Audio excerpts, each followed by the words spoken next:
Well, coming up here on This Week in Agribusiness, we'll share a visit with one of Santa's helpers, but he's also an FFA advisor.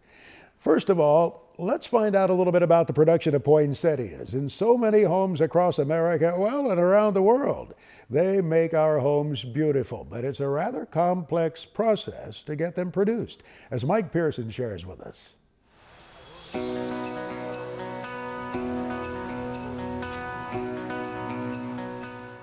Thanks, Max. Well, the holidays are upon us, and I know a lot of us have great memories dating back to holidays from years ago, and a lot of times those memories can be brought back with simple things like the smell of a Christmas tree or the sight of a bright red poinsettia.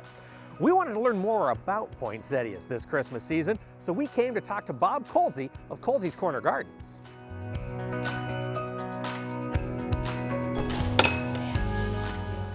I've been here 23 years, and I have the unique opportunity to grow my own product in the greenhouse business. And so what we're doing is we're standing here amongst the poinsettias. My job is to actually take the cutting, they're very small, July 13th, from the breeders and grow it on, from little on. So when the cuttings show up here at Colsey's Corner Gardens, they're a few inches tall, an like inch my tall. little finger, like 2 inches. And what time of the year do they typically come for you? They're planted exactly July 13th, and it takes us about 5 months. They're ready about November 20th.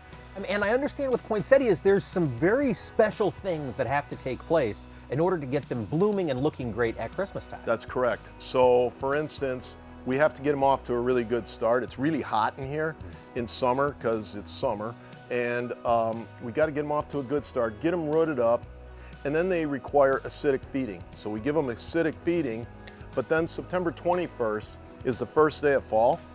We have to make sure that they have full light during the day and complete darkness on a natural day length.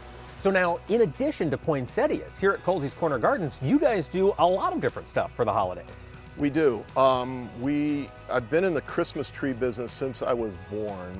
My dad started right before I was born, and so I've always been around it. And in the years, it's evolved that the demand can be high, the demand can be low, depending on economy, depending on the weather. So right now, today, the last 5-10 years, we've been making our own wreaths and making our own garlands so we can bring it to the market fresh to the people walking in.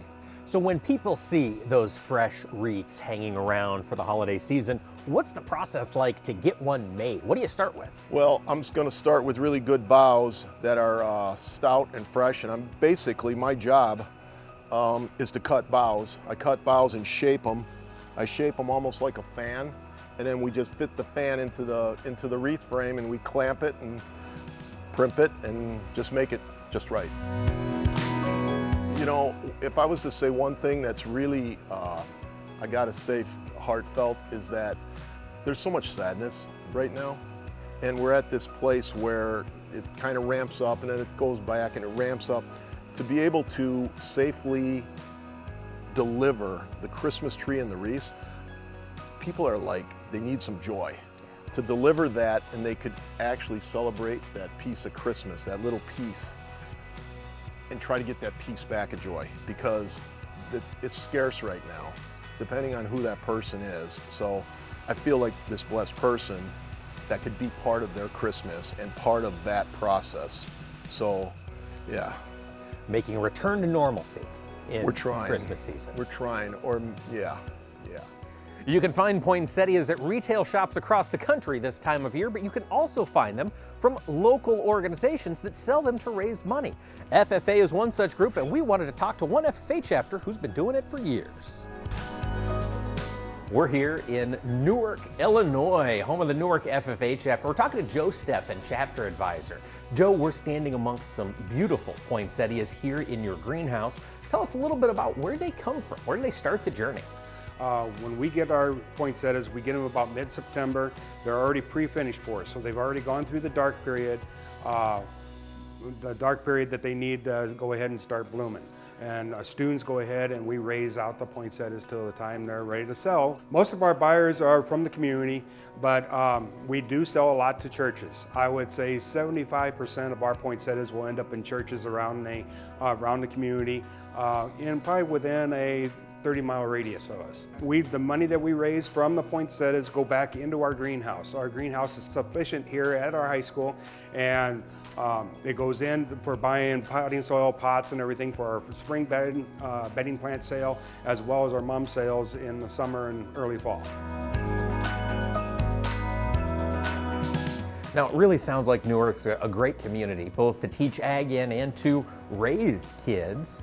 Are there any special holiday festivities here in Newark that folks like to take part in? Yeah, in 2001 we have a lighted fire truck parade that's been going on since 2001, and with that the fire trucks from neighboring towns, we've had as many as 20 communities come to the lighted fire truck parade. Of course, Santa makes an appearance at during the parade also, but with that, the community comes together at the firehouse. The Boy Scouts sell wreaths and greens. We sell poinsettias there. The bank has some activities for the kids to do. The library, the church, the blacksmith shop is open for people to see. So it's time for the whole community to come together and spend a night together with that. Joe, you mentioned Santa Claus, and I've got to say, with that beard, you look kind of familiar this holiday season. You mean this? Merry Christmas. So you're not just Joe Steffen, you're also Santa Claus. How long have you been doing this? I've been doing Santa Claus for 32 years. Had you just always liked Santa Claus, or did people tell you that you looked like Santa Claus?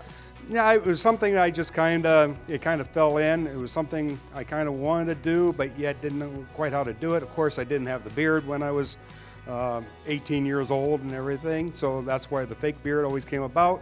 And once I got into it, then got into it a little bit more and more, and now it's a pretty good business for me. When you think about your history as Santa Claus, are there any special memories that jump out that give you reason to keep going? Oh yeah, you always have those. You always have the kids that, especially when a kid looks at you, and they're looking at you as you are the real Santa Claus. With that always brings up memories, a lot of different memories, because that and you ignite some non-believers going back into believers again, and that's always special too.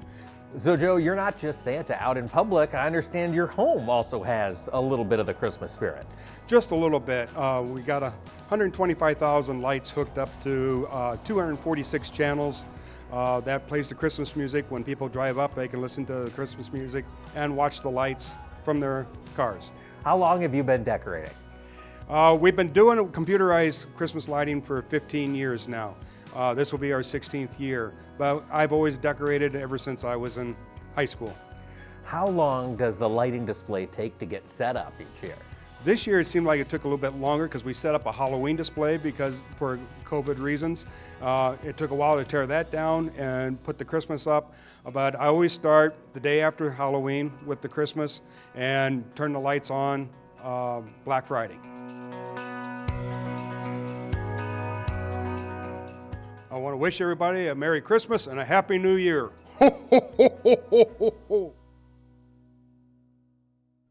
Did you catch that? 125,000 lights. Oh, it appears that Santa's helper is pretty busy there during this holiday season.